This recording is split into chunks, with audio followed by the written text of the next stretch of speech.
What's going on, guys? What? What do you mean, how dare... What did I do? I don't know what you did to me, but you did something to me. I did nothing. Everyone does something to me. Rap Night exists, and he's trying to give me advice, and then there's you and your podcast. I don't know what I'm doing. Yeah, you were. I ruined your entire intro, though. That was the point. Thanks. I'm so loved. Anyway, welcome back to episode 2 of Hey Patrick. First off, hey Patrick, what are you doing, buddy? Second off, welcome back to episode 2 of Geek Haven, where it's just a little chill time podcasty session thing. Very infrequent. At this point, it's a stream. Yeah, at this stream thing, very infrequent, as you can tell from the fact that even though we said it was going to be monthly, this is 2 months after the first episode. Yeah, that's my fault. I'm sorry. No, it's fine. I'm kidding anyway. It is my fault, though, and we all know it. That's why I said it was very infrequent. I said it's an infrequent thing. Yeah, I've got my water with me, so yeah, that's obviously my host, like, pretty much always Volcarono, and today I have soda, I have water, and I have Gatorade and chips because I have nothing. I had ice cream earlier. That's the closest I have. Anyway, I have ice cream in the freezer. Hell yeah. So anyway, enough of the food talk for like a moment because I don't want to be hungry. So we're gonna already jump into our first topic. My Pringles in your ear. Fair enough. Please don't. The chat's gonna be. I can see what kind of goddamn mood you're in today. I've never been nice to you. I don't know why you thought I was nice to you. Also, hi Van, how you doing, buddy? So we're gonna start with the first topic already, which is a continuation from last week. So if you remember, in episode 1,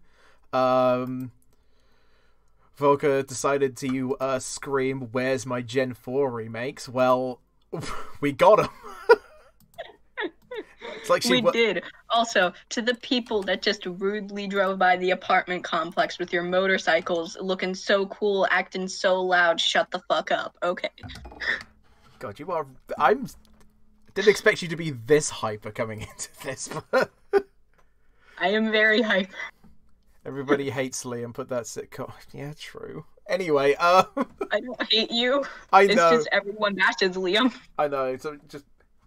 Don't worry about the stuff Patrick says. He's the top guy. Anyway, so yeah, so yeah, like obviously the Pokemon Presents thing was announced. It was shown off, like pretty much everybody guessed, and except me because I'm dumb. Yeah, but no, I didn't say yeah because you're dumb, but I mean it's accurate. That was a bad timing, but yeah. So yeah, the instead of one game being announced, which was the obvious Gen 4 remakes, there was another one announced, which is sort of a Gen 4 prequel, if anything. So, a lot of Sinnoh love for this season. I'm immeasurably hyped for this, for both of them.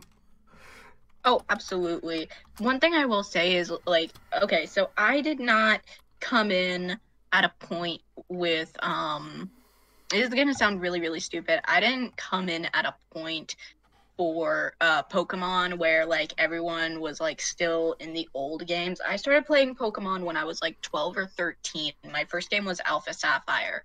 And so I played like Alpha Sapphire will always hold a special place in my heart. But that's one thing that I will say is when it came down to the Pokemon games, even though Sinnoh wasn't near my first, Sinnoh was like my 4th or 5th game. In terms of region, I absolutely loved what came from it, and so I really wanted the Gen 4 remakes about as badly as I want my freaking Golden Sun attention. Give Golden Sun its attention, Nintendo. What the fuck? I have a feeling this is going to be a continuing trend for every single thing, every single one we do. I will bitch, whine, and moan about not having any Golden Sun content because Golden Sun is completely underrated. But anyway, So when it came down to Pokemon, I didn't think that we were going to get a Gen 4 remake. I expected us to get Let's Go Johto, and I'm not gonna lie, I was finna slap someone if it was gonna be Let's Go Johto. Yeah. I wouldn't have minded that, because honestly, like, I'm one of the, obviously, like I said, I'm one of the few people who really do actually genuinely like Let's Go Pikachu, but Here's the thing. For me, I think the only reason I'm about as angry as I am with that is because of the fact that Gen 1 has gotten so much continuous attention. Like, if you look at the Mega Evolutions, if you look at the Z moves to an extent, like, outside of national Pokemon, only like a majority of Pokemon that can do those special things end up being from Gen 1. And, like, a majority of the time, Charizard gets something extra special, Pikachu gets something extra special, which really annoys me because there are so many other great Pokemon that could use some attention. Like, don't get me wrong, I'm not saying they shouldn't get love, but I feel like the love should be a lot more equal. I sound like a hipster from the 60s, and I do not regret it. I mean, you just wait, who said anything about 60s? You're just a hipster anyway. No, sorry, but yeah, I mean, honestly, like, I had a feeling that the remakes were going to be a thing. Now, I'm gonna, like, go into some pretty shaky waters here when I talk about the visual style of the game, because that's the one thing everybody's been complaining about, and all I'm gonna say is Link's Awakening remake did the exact same, and none of y'all were complaining about it. Well, here's the thing that was going on with that, because I personally was pretty pissed, and it's because of the fact that Link's Awakening had an extremely similar style. But I'm not mad about the bobblehead style overworld. The overworld isn't what I have a problem with. The battle animations are what I have a problem with. Because if you look at the models, you'll see that the joints aren't even they're connected, but it's so much polygons, It's GameCube polygons. Like, that's what it was. And a lot of people have fixed these issues with a very simple method of either adding cell shading or like going through and doing line work, things like that. You know? Yeah, see, the thing is, I'm looking at the screenshots right now on Cerebi.com, which I can say as well, this is a free promotion. It's a really, really goddamn good website, by the way, for looking at Pokemon stuff. I'm gonna be honest with you, and you're gonna disagree with me on this, I know that for a fact. I'm, outside of maybe Dawn's hat, which I know she's probably not called Dawn in the game, but screw it, it's Dawn anyway. I cannot see any polygons really at all. I don't really know what you're talking about. I'm struggling Hold to on, see let me look. What are you looking at? I'll send you in DM the specific screenshot I'm talking about. Okay, because for all I know, okay, look at the elbows. Look at the elbows. Look at the hand. Kinda, I guess. I don't know. I think it looked a lot worse at the time because I think there was a screenshot that hold on, give me a second. I'm gonna be honest, like, with the game as well, I couldn't really care less if they don't bring back Arceus. I just want bring back the Arceus event. I just want a goddamn I want my goddamn Darkrai event, please. I just want Darkrai. I want Arceus because I feel they could have done so much more with Arceus, but that's, it's me, so yeah. I'm kind of a bitch. At the same time, though, remember as well, this is the when we get into that, that's what the other 25th anniversary game is pretty much going to be all about. Okay, hold on. I'm gonna have to put the playback speed down so that way I can get this screenshot that I'm looking at. Yeah. Okay, so this is the exact screenshot, like a few frames later. Look at the polygons on the arms. I can kind of see it a little bit. It looks a lot more disjointed. I feel like they did like put a little more work into the models since the trailer Yeah, or something, but I'm sure they will, because like I said again, like remember this trailer was announced in this was released, trailer was revealed, shown off in February, and yeah. I'm pretty sure the Diamond and Pearl remakes are going to be coming out like November, at least Oh, November. absolutely. Yeah. And the thing is I want them to be good, and I'm not saying that this art style sucks. I've seen what the two teams working on this are capable of. I think that they felt it was a good time to reveal, hey, this is what we're doing without having like fully developed stuff going on. And I love the art style, but the models for battle animation, at least for the trainers, looks a bit complete, you know? Yeah, I can see what you mean. Like, I mean, the thing is with I mean, with that though, anyway, like, I'm gonna, like, before I really get into, like, full out I mean, I'm excited for, obviously, because Diamond and Pearl is also quite important to me in my Pokemon run, since it's the first Pokemon game that I got on launch day. It's not the first Pokemon game I ever bought. That was honestly, Platinum. But, this is the first one I ever played on launch day, and, yeah, honestly, like, I do honestly like a lot of how everything looks as well. And I'm going to be honest, even the battle animations, I think, do look kind of alright as well. Yeah, for me, it's just a matter of I understand why the people are upset. I just feel like some people are writing it off completely. Like, for me, it's just, I'm not saying the game's going to be bad. I'm not saying that it's going to be shit or anything, but it definitely felt like there's a lot to be discovered with this. I don't doubt that it's going to be a great game.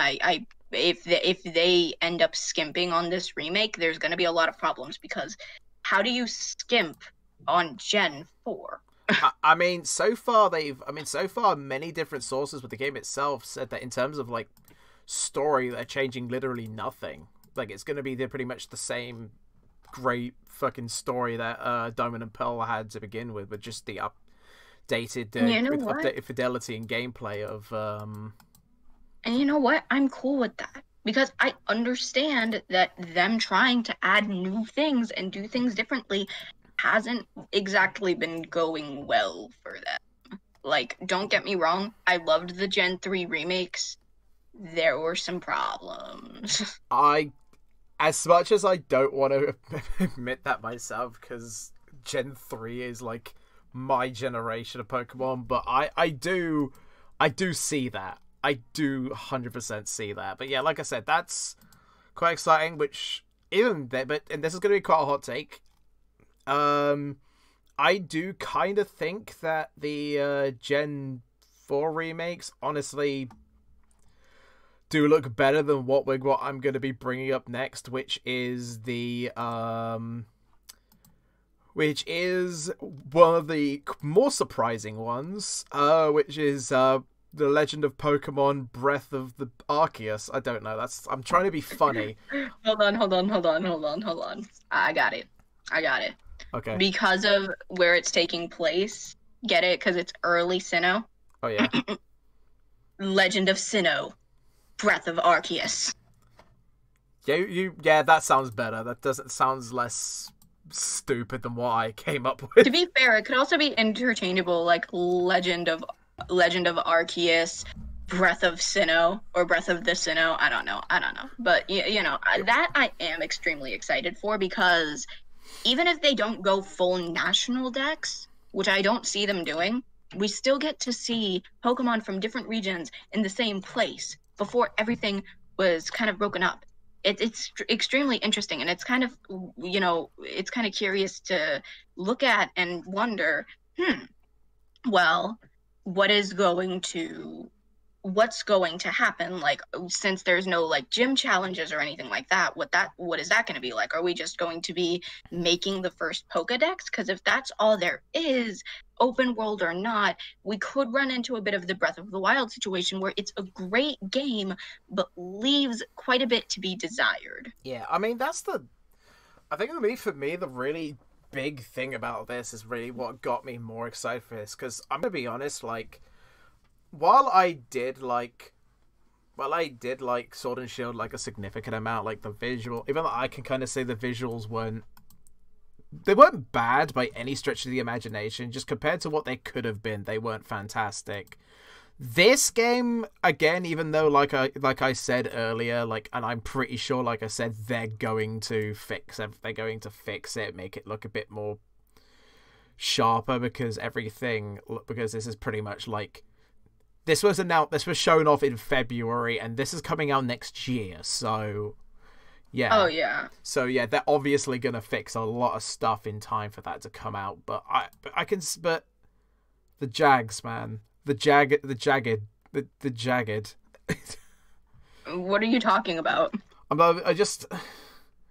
don't know. It doesn't. I don't know. Just looking at. I mean, don't worry. Forget what I'm talking about. I'm just saying. I'm thinking of this as kind of like I'm starting to think like a standard complainy Pokemon fan again, and I don't want to do that. And I feel uncomfortable. Please bail me out of this. No, you don't have a get out of jail free card. I'm sorry. Mirror Force. There we go. I have a card now. No, I don't. No, you don't, because I have a trap to counter your trap. Yu-Gi-Oh! Yu-Gi-Oh! Duel with just infinite Mirror Force reversal. No, Jeez. But no, basically, yeah, like I'm more or less like this is what I was saying, where I'm pretty positive they're not going to include Arceus in Arceus of the Azure and Brilliant Diamond, unless when this game comes out, once you complete it, they've got an event where you can get the Azure Flute for Brilliant Diamond. Unless that's what they're doing. So it has like a cross promotional thing that when the game comes out, Brilliant Diamond will be updated so you can get access to the Azure Flute once you complete Legends.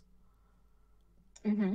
That's what I'm thinking. If they even decide to bring Arceus into available to be captured in the Gen 4 remakes, that's the only way I can see them really doing it in a good way, other than like maybe instead of just like gifting the Pokemon via mystery gift, they gift like the items to unlock them, like the mystery item to get Arceus, Darkrai, or the same one to.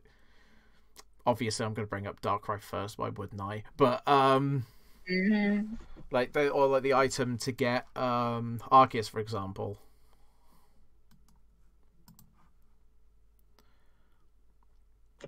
I think what they're trying to do, because they're trying to go in a new direction while keeping the old formula for the Gen 4 remakes, and I'm very excited because of that.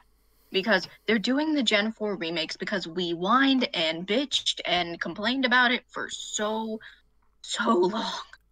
And I'm not going to whine and bitch and complain about whatever reason they did it for, whether it's to get more money or not. Nintendo is, at the end of the day, a business.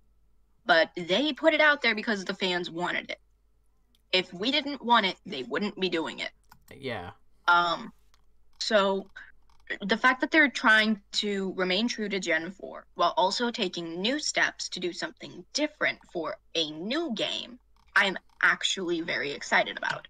I feel like it will create a much more positive environment for the fans because they're slowly transitioning into change while keeping what we are familiar with. Yeah.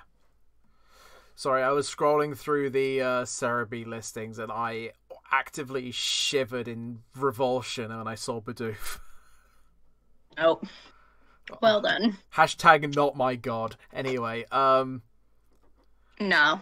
But yeah, the obviously with both of these games anyway, I mean even the anniversary for Pokemon this year anyway is stacked as all hell, because aside from that and aside from the Arceus game, we got like 50 other games coming out with it alongside with the new Pokemon Snap.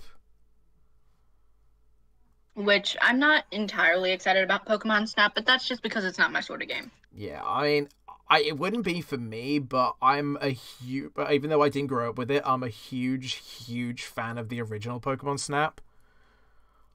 Like, it's legitimately one of super underrated video game on the N64. So I would say if anyone has it, I would say give it a try, because it doesn't look like it'll be something you would like, but I'm pretty positive to all of you watching it might be something that you could probably find some enjoyment in, even though it's like quite oldish game. So, when one of your friends sends you a video from a YouTuber that you love, but you didn't even tell them you love that YouTuber, Wait, what YouTuber was it?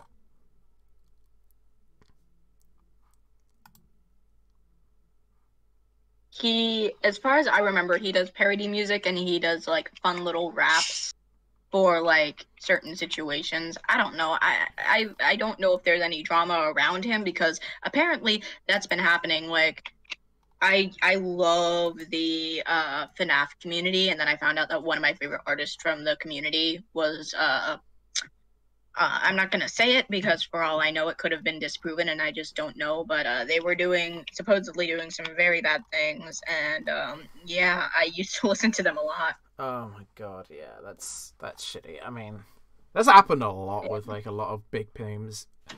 Yeah, we're not gonna we're not gonna get onto that right now. We might later, I don't know, but probably not.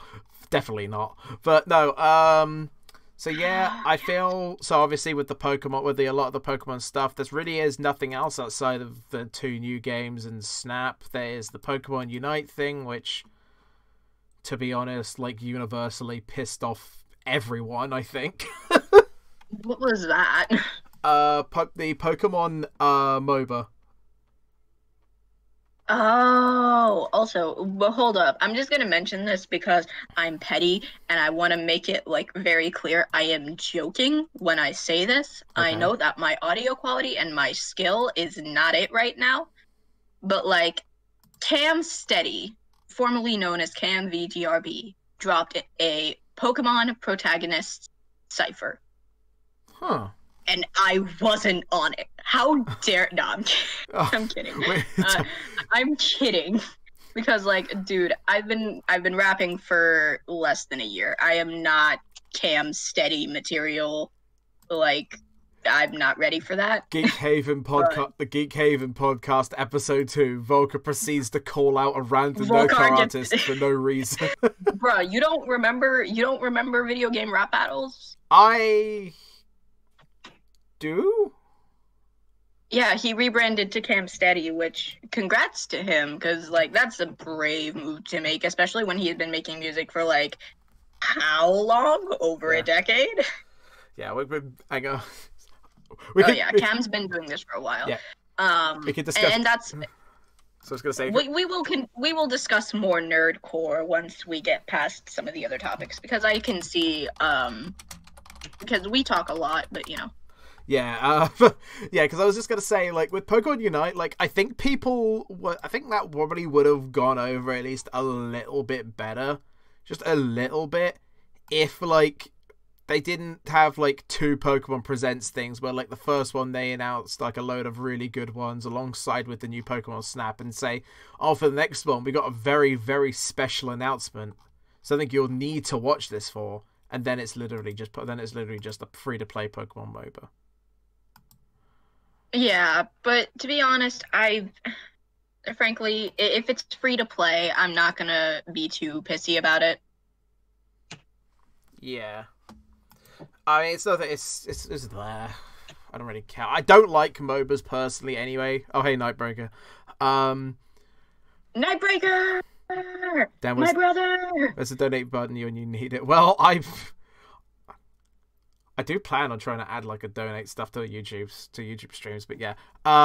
Anyway, so yeah, like Pokemon Unite's like a thing. Like, I don't really care for MOBAs much anyway. The only one I really had any little bit of enjoyment for was Smite, but that's really about it. That was only like a couple of seconds. And I'm a kind of person that, and yes, this is a very subtle call out here. I refuse to touch League of Legends ever. Well, it's fuck you. Well, fuck you too. No, and obviously Pokemon Sleep doesn't exist, so there's that. But yeah, that's kind of pretty much everything for Pokemon as of late until like we see more about like the Gen 4 remakes. That's it. So now we're going to move on to another topic, which tying into a recent incredibly hype movie that's launching next week. Live action adaptations, and already I'm you can hear the people screaming below. Yeah, the thing is though, I'm tying this conversation around the Mortal Kombat movie, which looks to be which so far from every trailer that's been shown of it and from what the director has said about it, looks to be incredibly faithful to the original movie, the original games. I mean, like it looks to be incredibly faithful to everything that makes Mortal Kombat. But I'm kind of anxious about it because of so many the multiple numerous times from goddamn, even though I haven't seen it, I'm still using this as an example, Death Note to blimmin' Last Airbender to House of the Dead. Here's the thing. I just need to say this real quick. Mortal Kombat at its core, right, is basically it's basically a fighting game with pretty good storyline and some cool cutscenes. Correct me if I'm wrong. Well, there's not really many cutscenes for the older games. They only really occurred during the new trilogy, which is mostly in the story mode anyway. I feel like the reason a lot of live action movies fail is because, one, they try to go with live action movies, which, unless you're planning on doing multiples of those, are not a good idea, especially for things like anime or much more developed games. Things like Detective Pikachu and the Sonic movies work because there are so many games and it's an expanded enough universe. But let's say someone went and tried to do a movie on Metroid, a whole movie just based around Metroid. It could potentially work, but if they don't handle it carefully, it's gonna be a big problem. Fun fact, actually, there were talks like back 10 or so years, 10, 20 years ago, that there were intentions to make a Metroid movie. Like, there were full intentions to legitimately make that a thing, but, like, Nintendo realized, like, yeah, no, and then just cut it. Yeah, it could have been a really cool concept, but for what Metroid is, it would, and this is how I feel about a lot of live-action adaptations for games, anime, whatever, they need to be a TV series. Because trying to cram everything into one movie does not end well. Trust me, I watched the Death Note movie. I watched the Avatar: The Last Airbender movie. Oh, I'm so sorry. I watched the Attack on Titan movie. And I don't mean the fucking giant recap. I mean the live action. I hated it. I watched the Black Butler live action. I didn't like it. It wasn't terrible, but I didn't like it. When you are going to handle these things, yeah, some things shouldn't be toyed with. Because of the fact that if you're not going to put the time, and I'm not saying that people don't put time and effort into the movies, but if you're not willing to put the time and effort into it, like a show, which is what anime are, they are giant shows. Oh God, I just imagined like a One Piece live action show. I'm looking that up. Hang on. Just live action One Piece. It's longer than the anime. Now, I hate to be the one to alert you here. Oh no! Hang on, I'm gonna. Oh no! Hang on, I'm just gonna DM you this and say nothing. I'm probably gonna forward it to Politicus. Oh my God! I am sending this to Politicus. Volker's joke is accurate. There is actually going to be a live action One Piece. There's been, because like I said, even though I'm not taking this well, primarily because of all the anime. Yeah, One Piece is hard to capture. I mean, like, even then, like, I know what you mean. Like, even, I mean, to be honest with you, like, to your Metroid movie thing, like, even though I mentioned there was a movie planned in the works already, there is an amazing 3-part video that one of the old members of the YouTube channel Game Explain, I don't know if you watched them at all. No. The Game Explain did, where it was a 3-part Metroid movie pitch, and honestly, it's really, really, really good. Like, it's. Oh yeah, I feel like nowadays with the technology and the much better acting that we have, I definitely feel like something like Metroid movies, emphasis on movies, is very like perceivable because of what Metroid is, but it would have to be multiple movies and they would have to be directed extremely fucking well. Yeah, I mean, there was a don't know if you knew this, but there was one Nintendo themed live action adaptation that was going to be a thing on Netflix actually a while ago. Oh god. Zelda. Oh god. That was no. the thing. See, the thing is, that was going to be a thing. Keyword was. Like, they had every... Whenever I think live action Zelda, my mind instantly goes to, excuse me, princess. Sweet Jesus, keep that out of my goddamn thing. Did you just say weed Jesus? No, I didn't say weed. I didn't reference Cannibalists, okay? No, basically,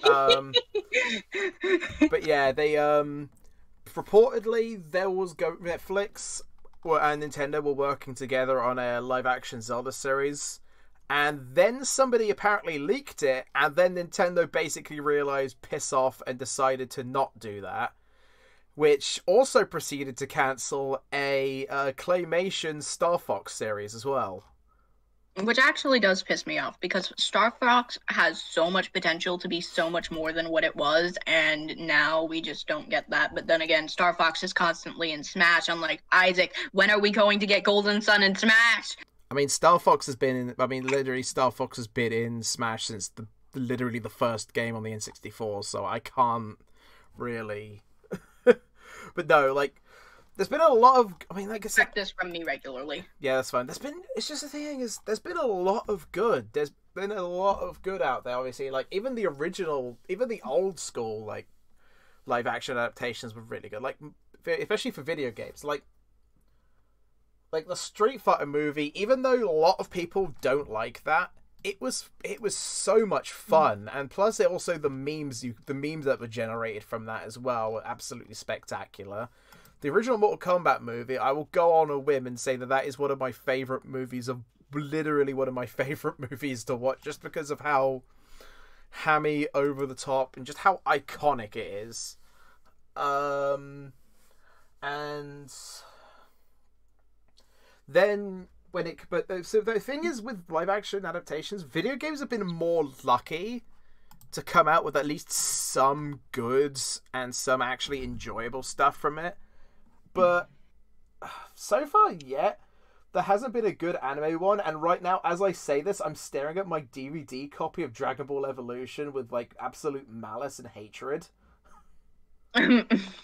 Because I haven't... I'm gonna be honest. Here's the thing Hey, go on. About live action anime. And I'm primarily going to dig into Death Note, because Death Note and Angel Beats were my first 2 anime ever. Okay? And I'm pretty sure Vendrickson can agree with me on this, because when the Death Note movie was in production, I was cool with a lot of things. Okay? I was cool with the fact that Light Yagami's name was going to be turned to Light Turner, even though I hated it, and I felt like it could have been something else. Even this isn't Fairly Odd Parents. Even hearing I that hated cringe. I hated the fact that Ryuk was no longer just a being of chaos and became something that's like killable, which made no sense. Because while Shinigami are killable, it's not you guess their name, it's they commit a selfless act to save someone else, and like, yeah, no, that doesn't work. Wasn't like Ryuk the only good thing about that movie though? Yes, because Willem Dafoe is fucking precious, and we love Willem Dafoe in this household. But anyway, I'm something of a treasured figure myself. Sorry, a Spider-Man reference. Go on. Anyway, even when I remember people were outraged that L was going to be played by a black guy, which to an extent I can see why fans would be a bit taken aback by it, but to be so pissed off makes no sense because L is extremely pale. He's extremely pale, like that. That's like a huge thing about his character. He doesn't eat, he doesn't sleep, he doesn't go outside. And it's one of those things where it's like changing that isn't the biggest deal in the world. It was a little jarring because no one expected that, but like the fans needed to chill on that one because the actor did an amazing job playing L, in my opinion. Yeah. Even if the script wrote L to be way more irrational and way more emotional than the actual L was, I blame the script, not the actor. But the problem with the Death Note movie was that they tried to cram too much into one movie. I could have seen this because there are other live-action Death Note movies that are amazing, but they have, first of all, a much different thing going on there because one of them completely changed Nier's character and was great. Also, people bash way too much on season 2. I'm just gonna say that right now. I understand why people don't like Nier because Nier is seemingly a lot more like L, but Nier and Mello are two halves of the same coin. They are the two halves of L. Okay? If you hate one, then you have to hate the other because they are literally the exact same thing. Mello is just a lot more angry. I am Mello. I am Mello. If you want, I'm very angry. If you want to see her opinions on Death Note, watch her review. No, okay. But yeah. Please don't watch that review. Oh God. But yeah, like, in all seriousness, like one of the I actually did kind of think about it while we were discussing, and this is going to be kind of a weird thing to state, but kind of thinking about it, it's actually accurate. You know the one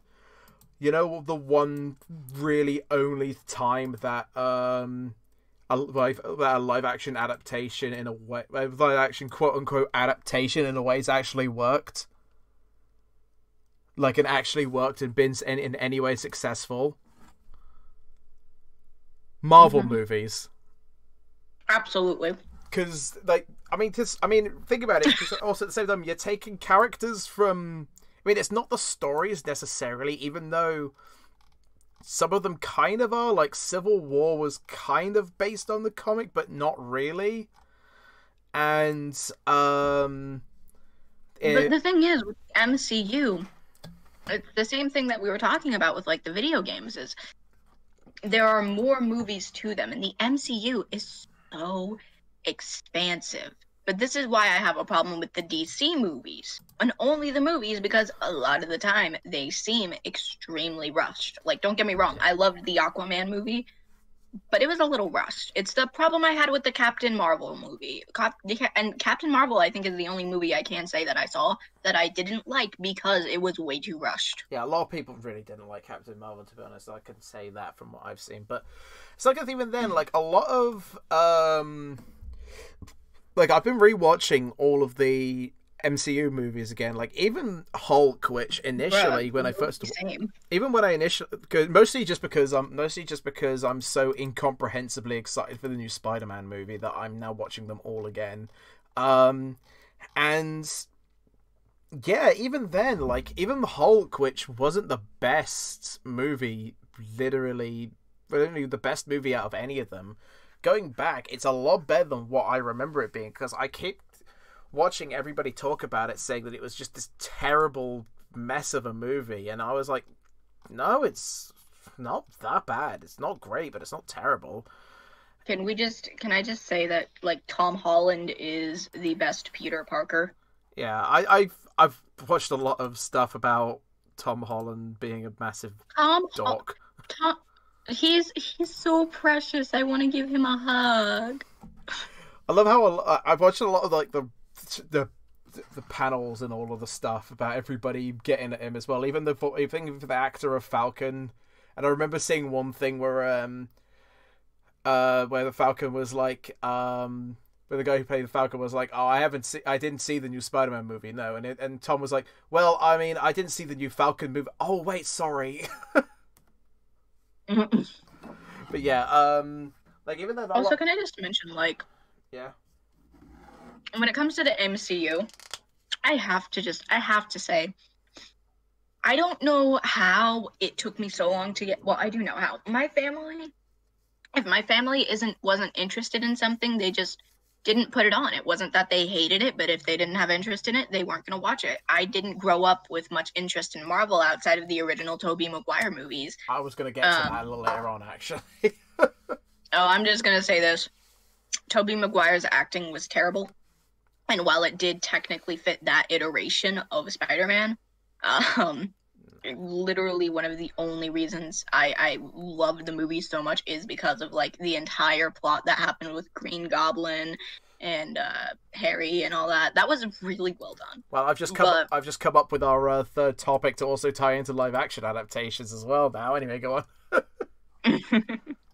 But no, with the MCU, when I initially got into it, it was because of my roommate.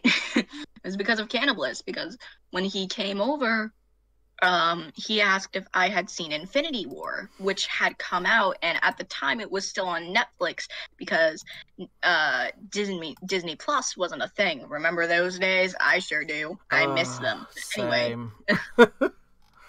I watched it with him, and I was like, wow, this is really good. I love this. Like, I really love this. I'm into this. So what ended up happening was when Endgame came out, we went out, we watched Endgame, we came home with our Jack in the Box because I'm fat and I love Jack in the Box, and, you know. And we came home, and then we put on Doctor Strange, and I loved that. And then recently he put on the Iron Man trilogy, and I loved that. Also, yeah, it took. I freaking was watching like, I was watching stuff like Infinity War and Endgame without watching the original Iron Man movies. I know, I'm terrible. Yeah, I mean it's fine.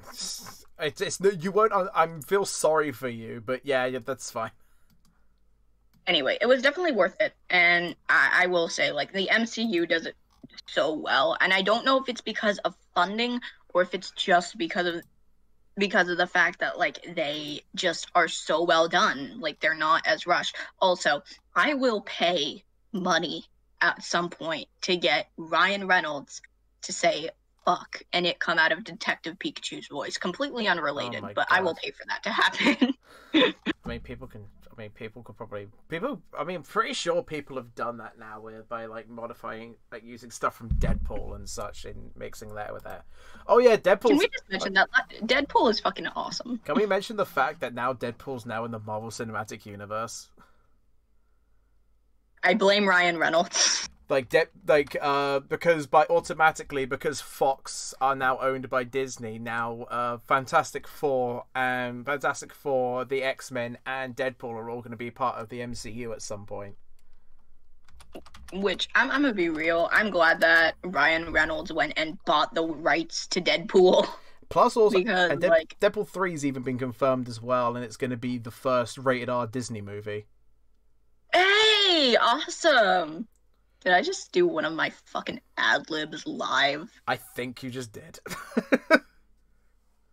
Someone kill me.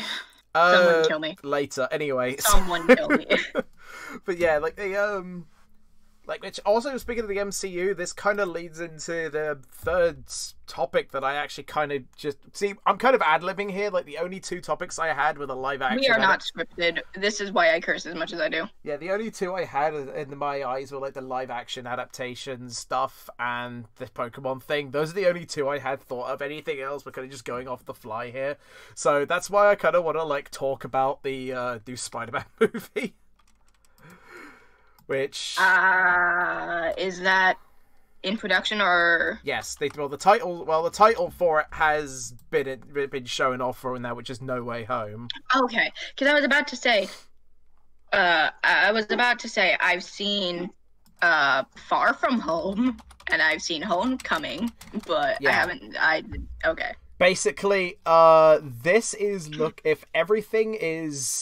if all the rumors that are happening with this movie are actually coming to fruition, this could be probably the best spot. This could probably be one of the best Marvel movies in a long time. Oh yeah, absolutely. And to be honest, I think it's because Tom Holland really... Okay, this is something that I'm going to say, and this is going to sound really, really, like, really mean. I can tell when people put their heart into things, and I blame being involved with nerdcore, because I used to not be like this, and then I got into nerdcore and I started seeing the little things. And I'm not saying that the other actors didn't care. That's what made the MCU movies so great, is the fact that everyone cared. Even in the Tobey Maguire movies, you can tell everyone cared. Everyone was putting their all into it. And that's one thing I will say, where it's like, Tom Holland has, from what I've seen, he loves this. Like, this is... I feel like he looks at this the way Neil Patrick Harris kind of sees How I Met Your Mother, and that is his family, that is his life, and he loves it. Ending notwithstanding. What I can... yeah. Yeah. But yeah, like, the thing is with me, though, like, the one thing that kind of got me a little bit excited over the time was the fact that when they were announcing the castings, obviously, even though we all knew Tom Holland would still be Peter, and May, Ned, and Flash would all be the same characters, as well as MJ. The one thing that really got my eyebrow raised was Jamie Foxx as Electro initially, because I don't know if you knew that Jamie Foxx was Electro in the Amazing Spider-Man movies. I didn't know that because I didn't like the Amazing Spider-Man movies to watch past the first one, and I never watched it again. Yeah. The last time that I saw Jamie Foxx was, do you remember the animated film Rio? Oh yeah, I know what you mean. Yeah, that's the last time I heard from Jamie Foxx. But then, like, more development kept going on, like, gradually, more and more each minute, and then obviously Doctor Strange was announced to be in the movie, and the only thing it was announced so far was his movie, The Multiverse of Madness. So that kind of led more credence to multiverse. And then Alfred Molina from the Sam Raimi, Tobey Maguire Spider-Man movies, who played Doc Ock in those movies, was announced for it as well, to be playing the exact same character. Bruh. And then the rumors for Andrew Garfield was starting. Andrew Garfield and Tobey Maguire coming back was starting to be a thing now. And this is why I fully believe that they're still in the process of rebooting the MCU. And I don't think that that's a bad idea. It's just going to be really, really weird to see, because I wonder, after this reboot, what's going to happen then? You know what I mean? Like, where are they going to go? Also, can I just mention that Tom Hiddleston is amazing? And I am a low-key simp. I mean, plus also considering the fact that now apparently there are colossal rumors going on as well, that the stunt double for Andrew Garfield, who was a stunt double in the Amazing Spider-Man movies, was spotted on the set of No Way Home as well, so that could be actually becoming a thing. Also, Wow. also I accidentally I loaded up Twitter just to look at the set stuff of No Way Home just to get Twitter updates for it, and the first thing that comes up is Elizabeth from Seven Deadly Sins. So I'm happy now. Anyway, enough about me being. Are you being horny on main? No. I will bonk you. Wait, this is YouTube. This isn't Twitter, so I can say it all I like. I was being a simp. Yes! I can say it on here, I'm not on Twitch. Low-key felt. Fuck you, Twitch. Bruh, Twitch does need skill, I'm not gonna lie. If I had the ability to code or pay someone, I would just make an entire platform for nerdcore artists, like, for real. Yeah, I mean, that wouldn't be a bad idea. Yeah, sorry, I want to get back to, like, the last discussion a little bit, because there's just... Oh, yeah. With live-action adaptations, there's just so much you can go off of, because there's so much, like, good and bad and just abhorrent, like... I don't, like, this is going to go into a me tangent here, because you kind of went on a you tangent for, what's it called, Death Note? Oh, do not remind me about Death Note. But yeah, the one I want to go off of is a director by the name of Uwe Boll. Now, you don't know who, and I know you for a fact, or I'm just going to say your real name, Audrey, that you don't know who Uwe Boll is. Say that name again. Uwe Boll. It's pronounced U-W-E, and then his surname is B-O-L-L. No. Okay. For those who don't know who are watching the podcast, Uwe Boll is a German director who, as far as I'm concerned, has not made a single good movie. More famously, he's the director of several live-action adaptations, quote-unquote live-action adaptations, of video game movies. Some of which, for example, were House of the Dead.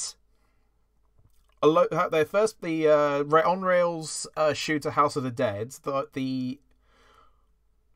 of the earliest 3D horror games, Alone in the Dark, Blood Rain. The first person, the top-down to first-person to third-person shooter, Postal. The one that really pissed me off that he decided to try and make, which is one of my favorite game series of all time, Far Cry. And yeah, he's consistently just made shit after shit after shit, and I don't know how he keeps getting away with it. And also, because people become complacent. Yeah, plus also, he is a very, very, very toxic man also. He is a very toxic... That doesn't shock me. He is a very toxic man also. Like, for example...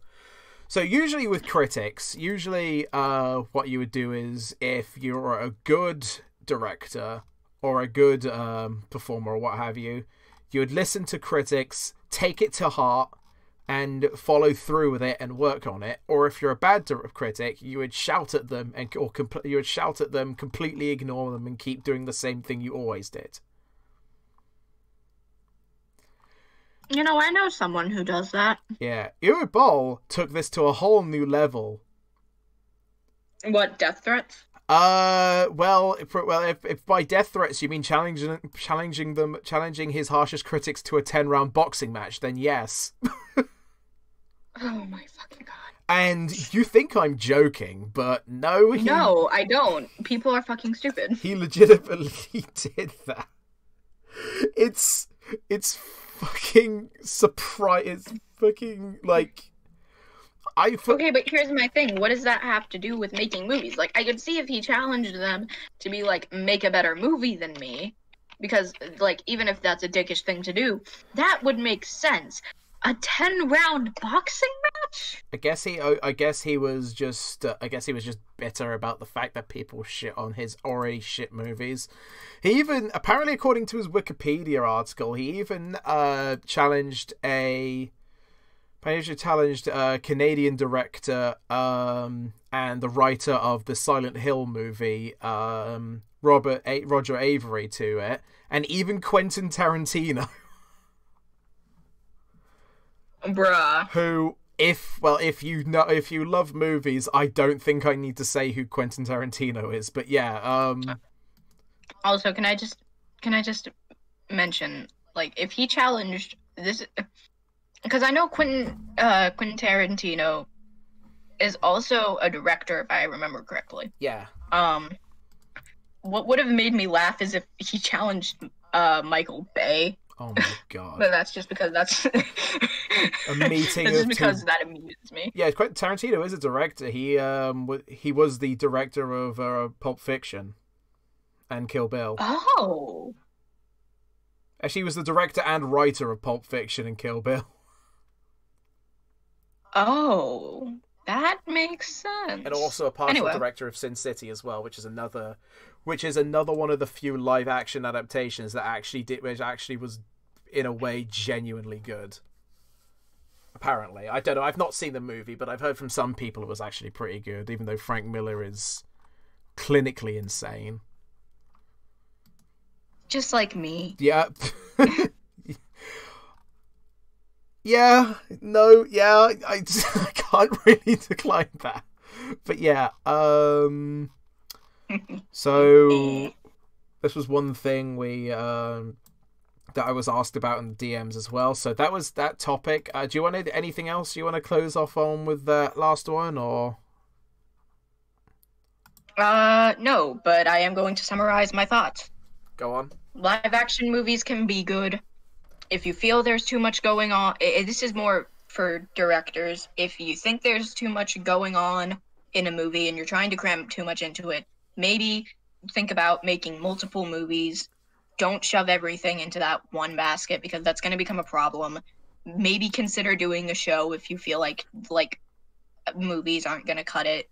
Because I don't like seeing live actions fail, and I don't want to say, like, just stop making them, because it is really cool to see this stuff going on, especially because it has the potential to draw in non-anime fans, non-manga readers into our circle. Because some people prefer live action stuff, but if it's not done well, we're kind of screwed. Yeah. Stop screwing us over. Yeah. I mean, I just remembered, actually. Sorry, I was going to stop this, but God, I just realised as I was talking about this, I've got more to say. Oh my god, I'm a disaster area today. Right, I'm a disaster. So, like, I think one way people can get around this, like, for specific adaptations of stuff, like, maybe, like, an adaptation of, like, say, a comic or a game or something, animated, like an animated movie of it. Like, hell, like, even then, there was a, if I didn't tell you, like, ages ago, there was a fan animation based on A Link to the Past that was done by some really good people, that was based on the Link to the Past manga. Oh, really? And they managed to get Todd Haberkorn and Vic Mignogna on for it as well, with Todd as Link and Vic as I think it was it Shaft in Link to the Past? It was Argonym, that's it. It was Argonym. That's exciting. Yeah, it only got past one episode and then it was put on hold pretty much forever. Fair enough. But no, I can see a lot of great things coming from this kind of stuff when we adapt things. I just feel like maybe it's the fans rushing, maybe it's the people that are excited to create and then they don't really entirely think. But one thing that I've had to learn as a creator in general is you cannot rush perfection. Yeah, that is true. I mean, that's why even then, like, a lot of the movies, a lot of big, I think that's why even that's what kind of helped the Sonic movie in a big way as well. Like, obviously which a lot of people still say, even I kind of do think that as well, is that the delay to the Sonic movie and the art and the design looking that bad was 100% intentional. That was done out of publicity, and I'm still standing by that. But yeah, so told me something you wanted to discuss about in DMs. Oh yeah. See, since we're talking about live actions and whatnot, I'm actually gonna start. I wanted to go into the topic of nerdcore, specifically. I'm gonna go into like the topic of nerdcore as a genre, and then I do want to talk a little bit about some of the stuff that's been going on in the nerdcore community since you're trying to break into it. And I'm always trying to get people into nerdcore. I'm trying to corrupt people. That's kind of how I do. Yeah, for those who actually aren't like aware, which probably some of you, which is surprisingly a lot of people wouldn't really know much about it, even though there will be some that do. This is. Oh yeah, just to say this real quick. Nerdcore is not considered a genre of music. It's considered a subgenre. It's not even. What the hell did Loki just send me? What? What did he send? I'm gonna send you a screenshot of this. Hold on. Okay.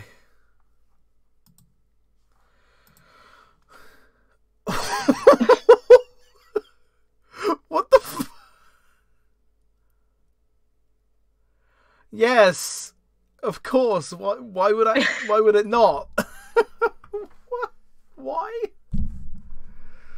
Oh, that boy ain't right. Anyway, so Anyway, with nerdcore, basically it's music surrounded around media.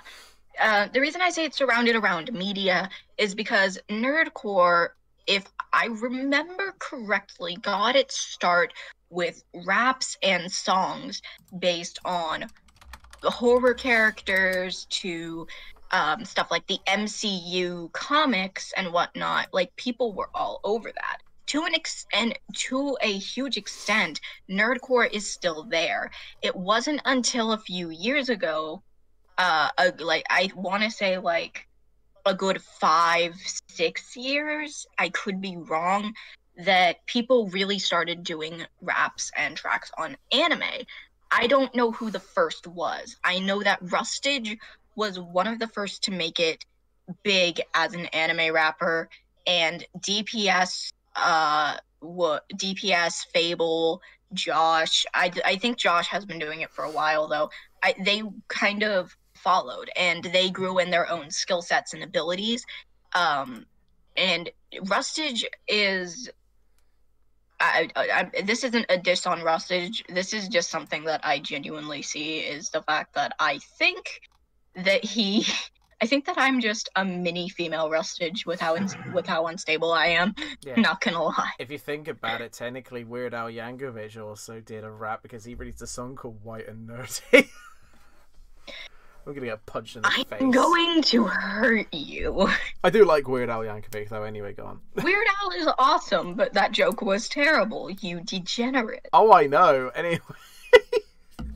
Anyway, so with the nerdcore genre, it's been extremely interesting to look at, especially because I've gone back. I've listened to some of the older tracks of bigger artists, and I got into actually making music around July of last year. Please do not go look at my old music. You will be severely disappointed.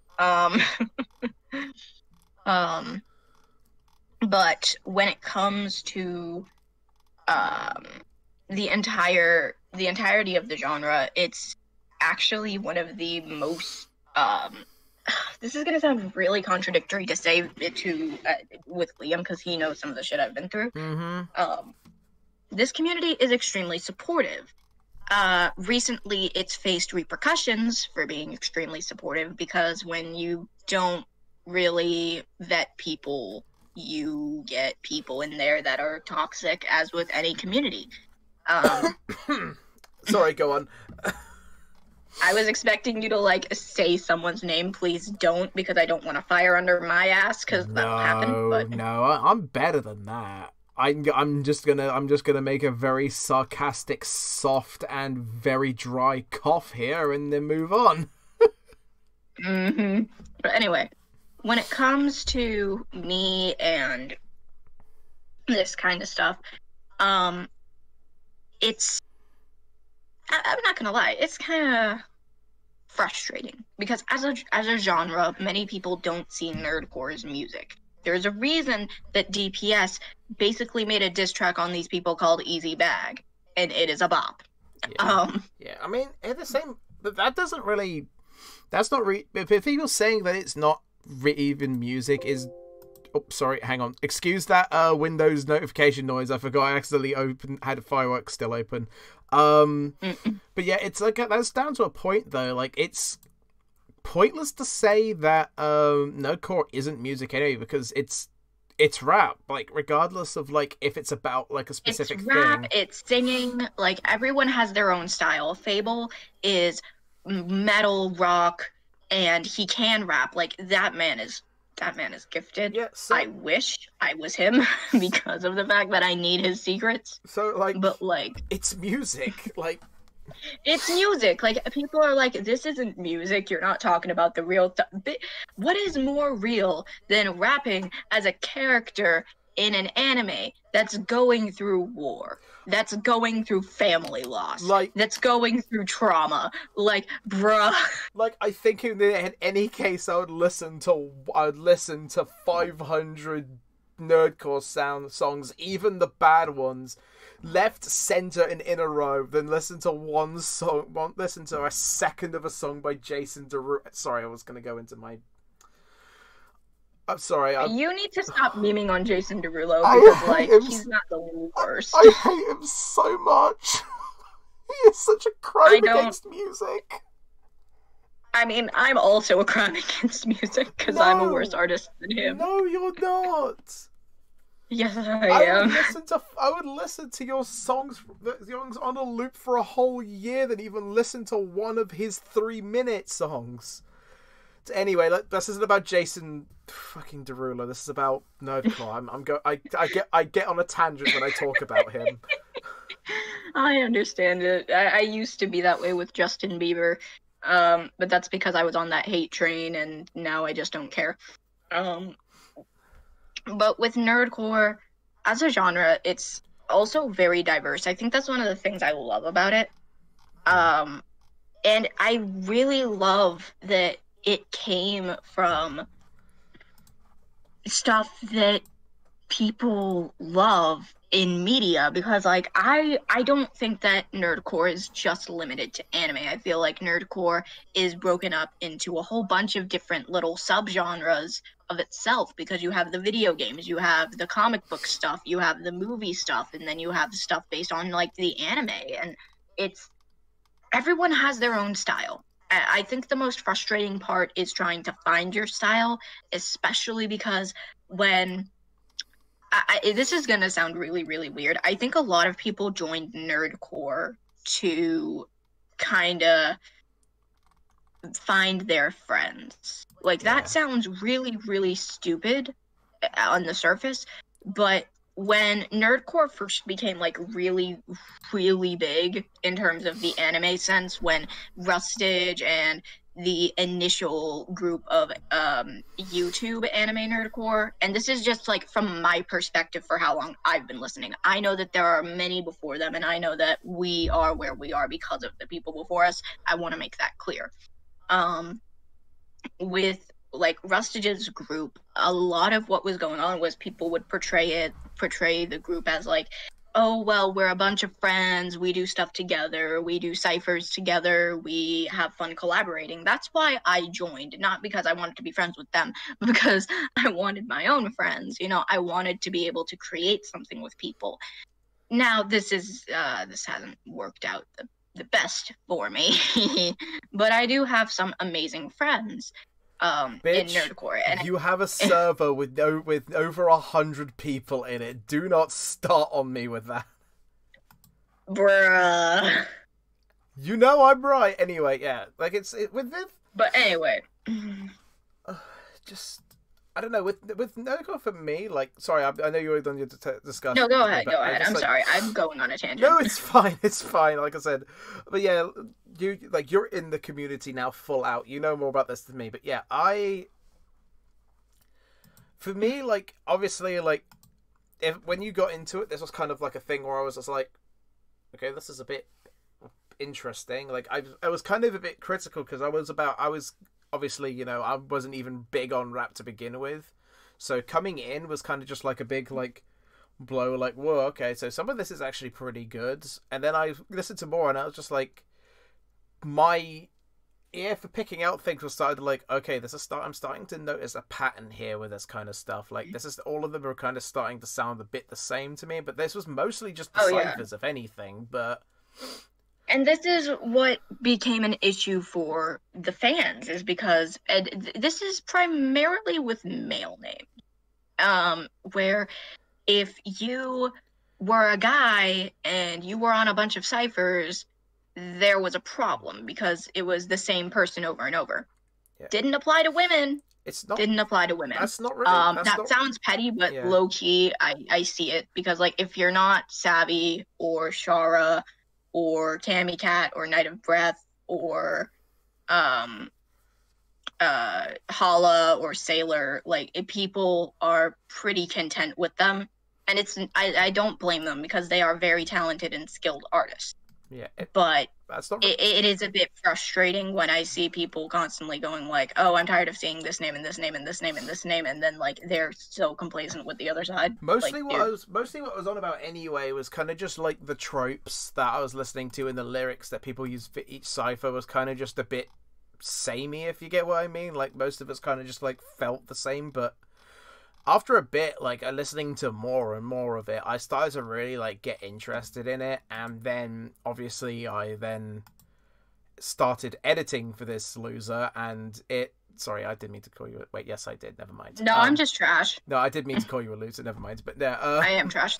But yeah, like I said, I started editing for Voca, and I started to have a lot of fun with it, like, even as it was now. Sometimes editing like videos can range from being like so easy it's asinine, like with honestly like with honestly like with the Hinata rap she did, that was actually a really easy one to do, but it was also a lot of fun as well.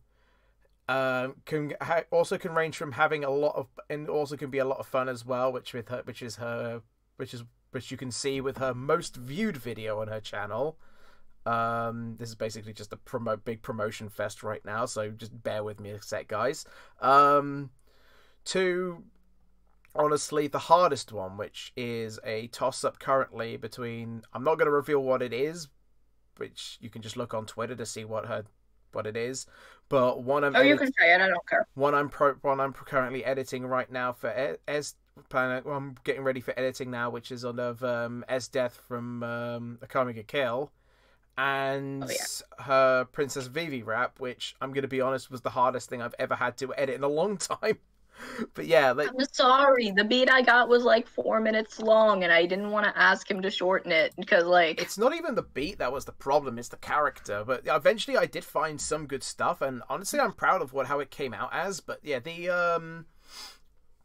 and that honestly eventually got me to want to try some of it myself, which came out as my Assassin's Creed rap, which I'm not gonna link. If you want to find it, go to find SD Music somewhere.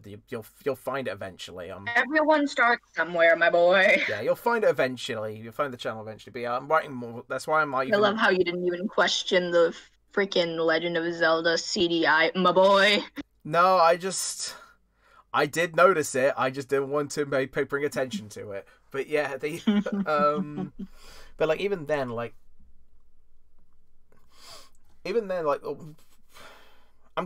you're gonna have to bear with me on this, because this is gonna be I'm gonna kind of go into my perspective on it initially, on the community as a whole, which I know you don't like me doing, but I want to just like state what my thoughts were like on and off.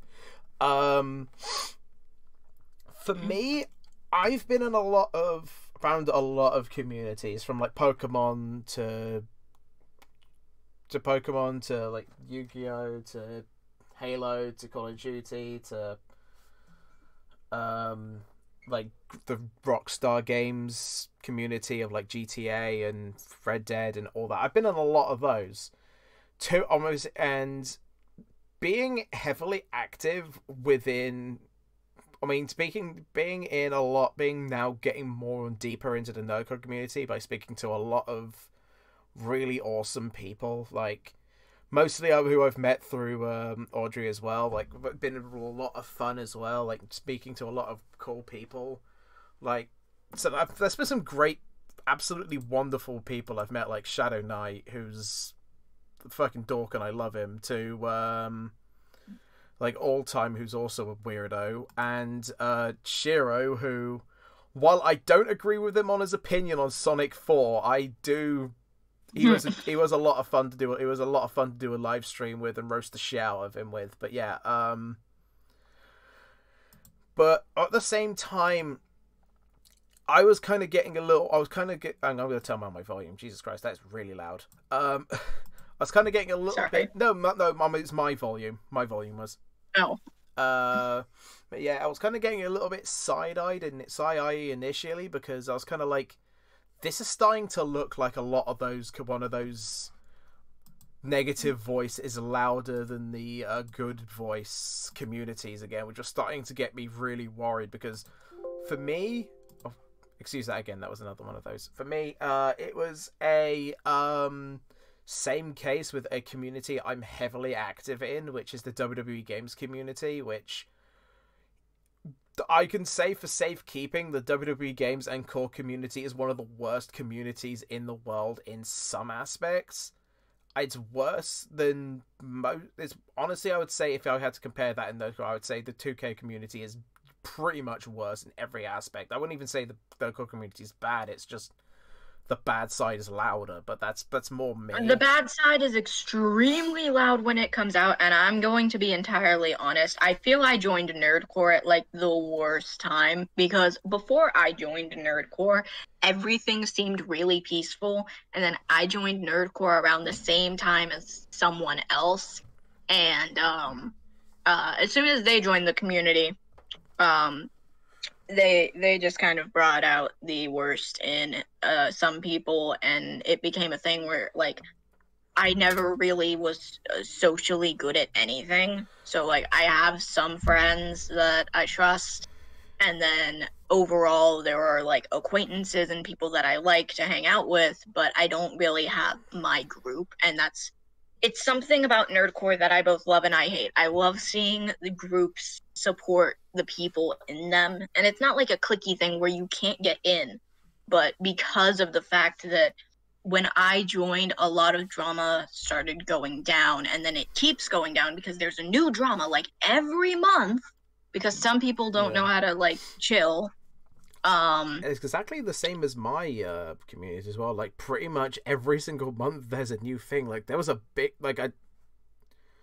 this is going off of a Nerdcore tangent, but I just wanted to go off of this. Like one person was exposed as being, not being very, very, very kind in treatment to children, or even anybody else outside of that. Or minors in general, and in result to that, even though the channel that he was the operator of, even though the videos on his on the channel he operated didn't have most of the work on that channel didn't exactly belong to him, and it featured a lot of hard work from a lot of really great, wonderful people who I would literally defend as much as possible, especially I'm going to do a shout out to Stigma. Love you, brother. But, yeah. He removed all of that, because even though he was the bad one in that, and my friend Stigma proceeded to uploaded a video to his own channel, only for that to be copy striked by him. So in a result to that, he called the authorities on him. So for me, yeah, no, this is why it's like, for me, with Nerdcore, I joined when basically an entire inner war started. And it's not that there aren't good people, but I've lost a good handful of friends, and there are very few that I have from when I first started. And it's been very difficult because they already either had their own groups or branched off and found their own groups. So it feels kind of weird. And I don't blame the community. It's my fault for not being good at being social, but I don't get. There are just some things that I know I'm not going to get for a while, and it's very frustrating. I mean, you have I mean, like I said, with Nerdcore anyway, like, there's a lot of people who you do talk to who are awesome anyway, like, people you speak to often as well, like, I try to speak to people, but it's not the same. I don't know how to explain it. It's like they already have their friend groups, they already have the people that they will support. So I don't necessarily fit in with that. I'm not going to be treated the same. And it's not like I need people to like, oh, treat me like you've known me for years. Like, no, I don't operate like that. It's just a little weird. And nerdcore as a genre is amazing, and there are so many amazing people in it. But it's definitely one of those things where you have to put in work if you want to do it full time and if you want to make something of yourself. Yeah. I mean, and that goes for anything YouTube related, but especially with nerdcore because of the way the community is right now. Like, I don't blame anyone because I get it. Yeah. It's just, I mean, the amount of effort you put into your stuff anyway is, like, evidential enough. Like, even for me, like, with my raps, I find it hard because I find it really difficult to do it because, like, I'm not a great writer anyway, and saying that as I already DM'd you a while ago telling you that I plan to write my own story is really, really a bad omen, but yeah. It's not that you're not a bad writer, you're a beginner, and that's normal. The only time an artist becomes bad is when they exhibit zero growth and then they become arrogant. Because you can be a great artist and like be a bad person, or you can be a bad person or you can be a bad artist and be a great person. You have to just make to avoid being a bad artist, you just have to put in the effort because it will show through.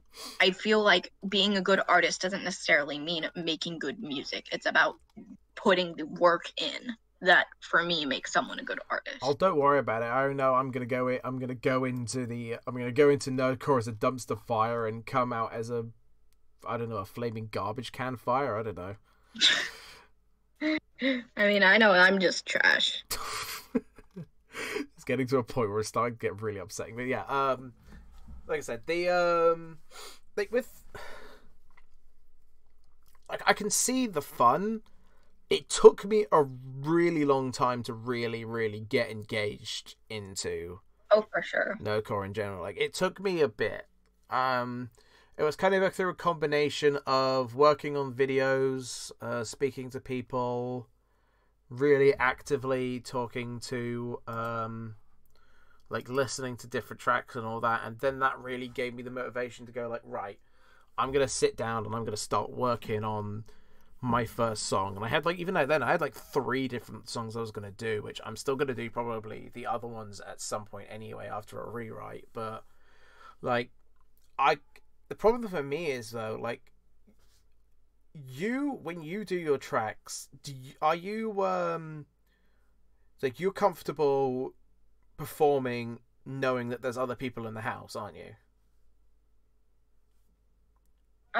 Mostly, yeah. Yeah. But that's because my family is very supportive of me. Yeah. I mean, while I'm going to be honest, like, while my family, and I know, like, even you know, like, how supportive of people they can be and how nice my family is in general, I can't even stand to do recordings on, like, video projects, even when I'm not doing rapping. Like, it's really difficult for me because I just keep thinking like, oh great, so they're probably listening. I don't really want to disturb them while they're probably trying to relax or whatever. Or it's like the other thing, like, oh my god, I'm making a goddamn ass of myself. But honestly, I just treat it like my roommate, my mom, and my nana. They can hear me. Most of the time, they don't give a single fuck. Like, they support me, they love me, but most of the time, they don't care what I'm doing. They will put on their headphones, they will do their own thing. It really doesn't disrupt them. yeah, I mean, that's why for the time being anyway, I'm just currently writing out any new song that I could be going through. Like, I've got a, and I'm pretty much going to let the cat out of the bag here now for that one. I'm doing a one based on the purple guy, William Afton from Five Nights at Freddy's, and that was one that I could probably know how to do really well because Afton's a character, like, even if it's not really much officially known about him, it's a character with baggage. It's a character with a perfect layer of baggage that you could really pull out, but at the same time, like, there's a lot of characters, like, even you can attest to this, there's a lot of characters where even if you know about them, it can take a bit to really write out something that could do the character justice. I mean, usually you often succeed with it, but it's still difficult regardless. Oh, absolutely. Kali, Kefla, and Kale, Krybitch was one of the hardest tracks I've had to write so far. And it's genuinely because of the fact that I was trying to do too much at once, and I will fully admit that. That's what a lot of people tell me. They're like, it's not a bad track, but you were trying to do way too much on your own for where you are, and it's respectable, but you need to chill. Yeah, I mean, me, myself, because I don't know what you said was with me and, like, why you said it's so difficult for me to really hard criticize something, but I genuinely liked it myself. I think with you, don't take this the wrong way, I think with you don't like being a critic of something you feel you don't understand, and because of that you will be a bit more lenient on certain things. Like, for gaming, you can be extremely harsh, but like, even if you like something, you'll be honest and you'll be like, yeah, the game sucks, but I enjoy it, you know? Yeah. That's how you operate.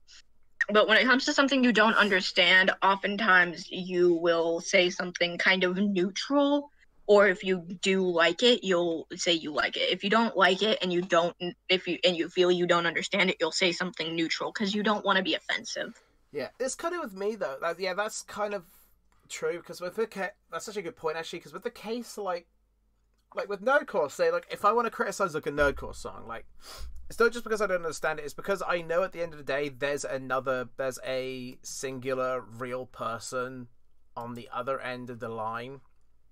Like, I can they'll know it. Like, for example, like, say if I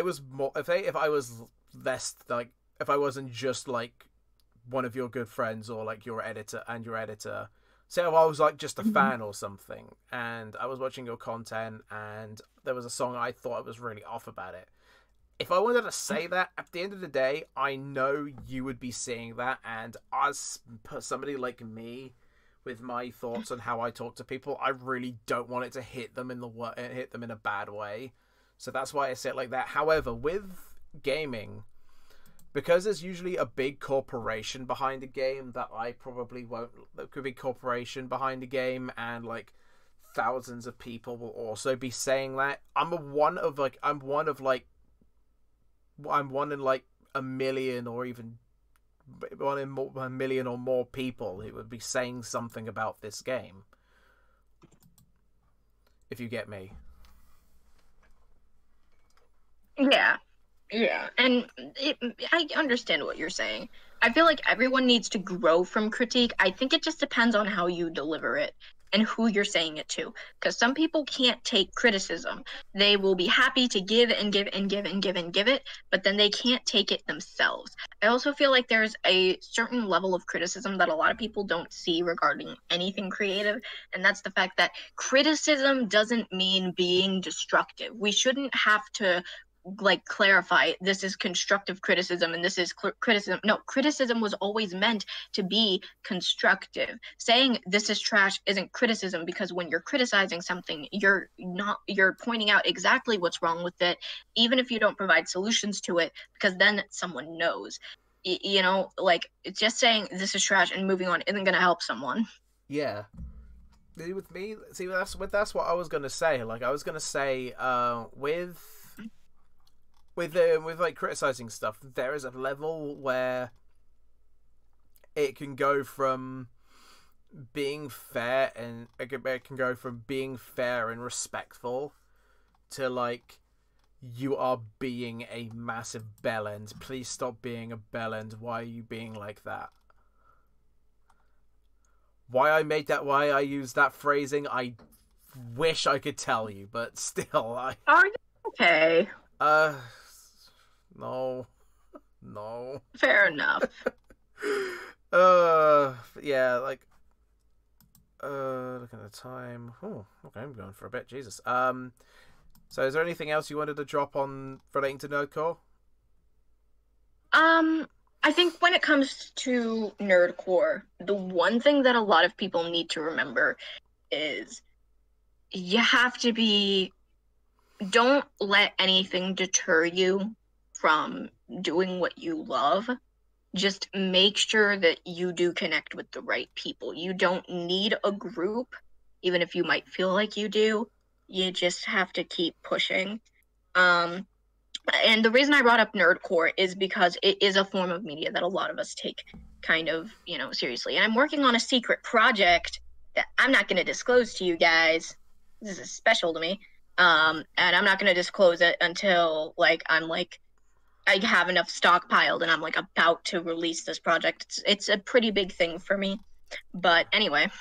Yeah, like I said, she is right with that. Like, this isn't just for Nerdcore though. This is for literally anything. Like, even if somebody's making like any one of you are have a friend who's making like an independent game or something, or like making a huge YouTube video as like a reviewer, or like I don't know, like even one of my more favorite kinds of content recently, like a guy talking about doing video logs on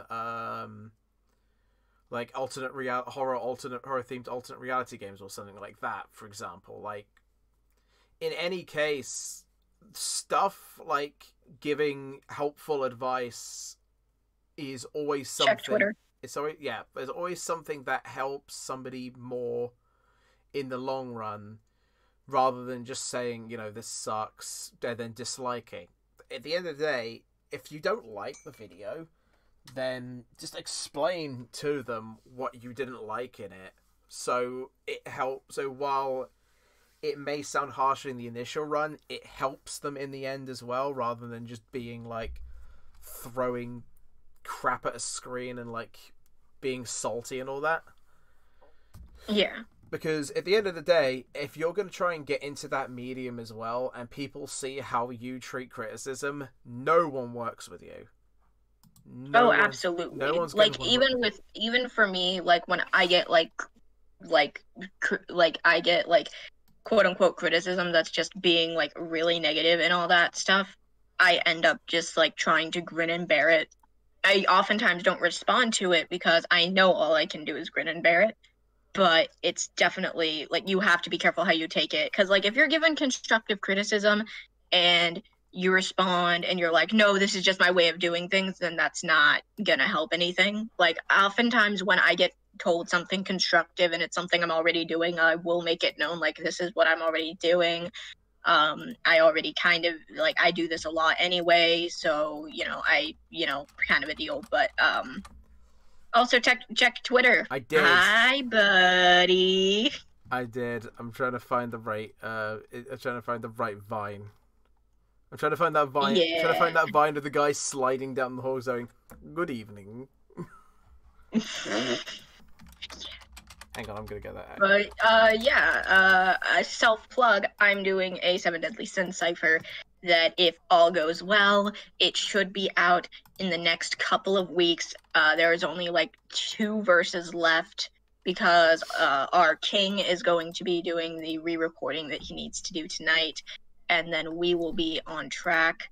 I'm very excited. I'm very happy. I was initially planning on canceling it because everyone's like, oh, well, this has already been done before. And for me, it's like, this is what I want to do for fun. And like, I'm not expecting this to be like the biggest thing ever. I'm not expecting this to get me anything. This is just something I did for fun. I'm excited. I'm glad I stuck with it. But yeah, that's all I have to say. I'm going to jump off because I actually do need to talk to my king about re-recording his verse and trying to help him a little bit with that. Yeah. Because Is that his name? Is that his name? No. Oh, okay, right. No, I'm just not giving you the roster. You'll get the roster. I'm not gonna give the roster like on here. I will tell you the roster in DMs. Okay, yeah, that's cool. That's cool. Anyway, take care. I'll do that. I'll do the sign off. I'll handle all the sign off. Don't worry. Okay, bye. All right, peace. Right. So, it was a lot of fun.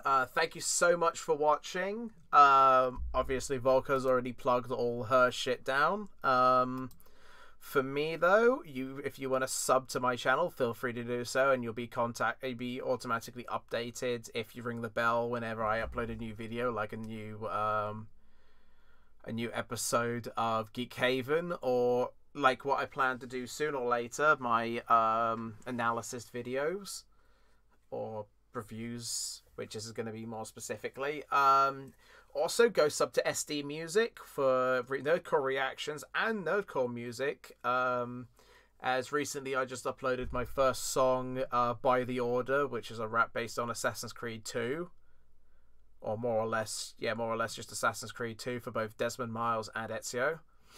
And yeah, links to Volcarono's YouTube channel in the description. So yeah, don't know when the next episode is going to be, but I will see you guys in the next one. Peace out. Peace out. Take care. Wash your hands. Wash your hands after you come back home from wherever you go out. Wear a mask if you decide to go out, and remember to social distance. And please stay safe. Take care, guys.